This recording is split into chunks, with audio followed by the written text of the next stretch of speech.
Bonjour à tous. Je continue à vous partager des extraits du livre du professeur Ratzinger, La célébration de la foi. La réponse subjective à la nature objective de la liturgie. La liturgie fête de la résurrection du Seigneur. Nous en avions déduit le primat de l'adoration et le caractère objectif du droit à la joie. Ceci suppose pour chacun, comme pour la communauté, d'être relié à l'Église universelle et à son histoire, ainsi qu'à la forme qu'elle nous propose et qui se révèle alors comme un espace de liberté et de communauté. Le Deuxième Concile du Vatican a décrit cet aspect, comme on le sait, à l'aide de la notion de participatio actuosa, participation active. Pour qu'il y ait communauté, une expression commune est indispensable. Mais pour que l'expression ne reste pas extérieure, une intériorisation commune, un cheminement vers le dedans et vers le haut est nécessaire. Or, la liturgie chrétienne a la possibilité singulière de briser les barrières des moi individuels grâce à l'intériorisation de la parole liturgique et de la réalité liturgique, la présence du Seigneur, et les fait communier de l'intérieur à celui qui s'est communiqué à nous en se livrant sur la croix. Dans le domaine de la participation liturgique, qui devrait être participatio Dei au sens le plus profond, participation à Dieu, et ainsi à la vie, à la liberté, c'est l'intériorisation qui est première. La théologie de la création et celle de la résurrection, qui comprend l'incarnation et la rend définitive, exigent impérieusement une incarnation de la prière, l'intégration de toutes les dimensions de l'expression physique.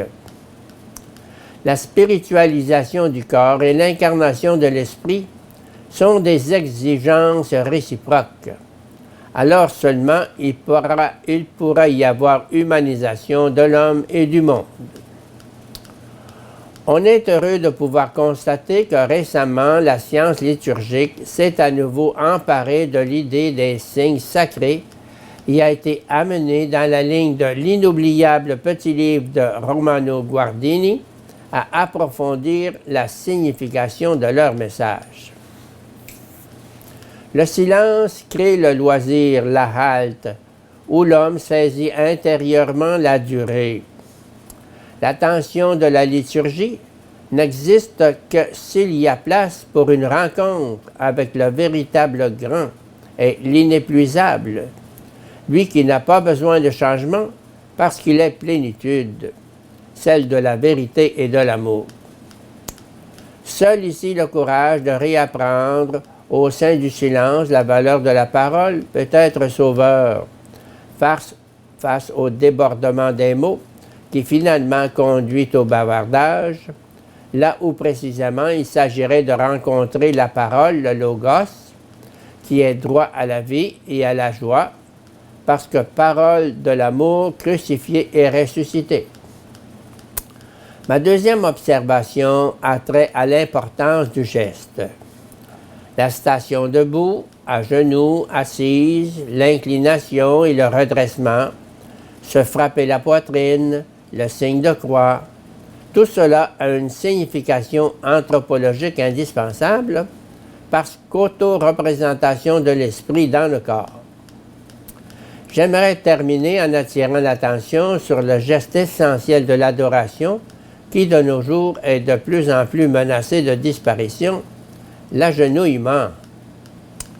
Nous savons que le Seigneur a prié à genoux, Luc 22, 41, Chrétienne, acte 7, 60, que Pierre, acte 9, 40, et Paul, acte 20, 36, ont prié à genoux.